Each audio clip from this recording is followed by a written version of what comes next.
I got a video of my teenage son tied up. The defendant you're sentencing today is innocent.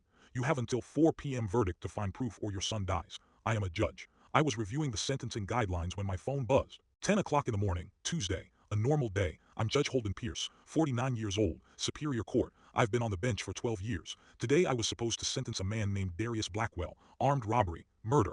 The jury found him guilty 3 weeks ago, 25 years to life, open and shut case, or so I thought. The text came from an unknown number. No message, just a video file. I almost ignored it. I had court in 15 minutes, but something made me click it. The video loaded. My son Everett was tied to a metal chair in a concrete room, 17 years old, high school senior. He should have been in his chemistry class. Instead he was gagged, crying, terrified. There was a clock on the wall behind him, digital, red numbers, 5 hours, 59 minutes, 47 seconds, then 46 seconds, then 45. A voice spoke, electronically distorted, impossible to identify. Judge Pierce, the man you're about to sentence today is innocent. Darius Blackwell did not kill anyone. You have until 4 p.m. when you deliver your verdict to find proof of his innocence. I couldn't breathe. If you sentence him, your son dies. If you tell anyone about this, your son dies. If you delay the sentencing, your son dies. You have 6 hours. Prove he's innocent or lose your son forever.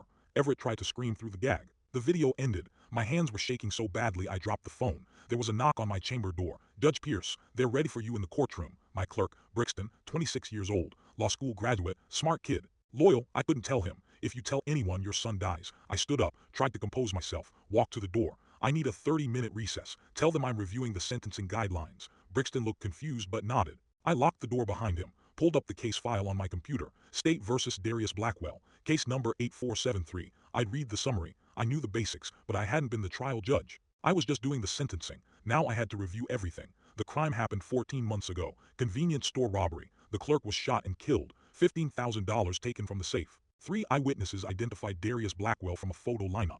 But as I read the transcripts, I noticed something. The convenience store clerk said, I think that's him. Maybe 70% sure. The customer said, he looks similar but it was dark. The passerby said, that could be the guy. These weren't positive identifications. These were guesses, but the prosecutor had presented them as certainties. The forensic evidence wasn't much better. Darius's fingerprints were found on the door handle, but he'd been to that store dozens of times. He was a regular customer. His prints being there meant nothing. Gun residue was found on a jacket, but the jacket was discovered in a dumpster 3 blocks away, not on Darius. Anyone could have planted it. The security footage showed a masked shooter, 6 feet tall, 180 pounds. That described thousands of men in the city, including Darius, but it didn't prove anything. I sat back in my chair. This was all circumstantial evidence. Weak circumstantial evidence. How did a jury convict on this? I checked the time on my phone. 10:45. 4 hours and 15 minutes remaining. I needed help but I couldn't tell anyone why. I called Brixton back into my chambers. I need you to do something for me. Pull everything on the black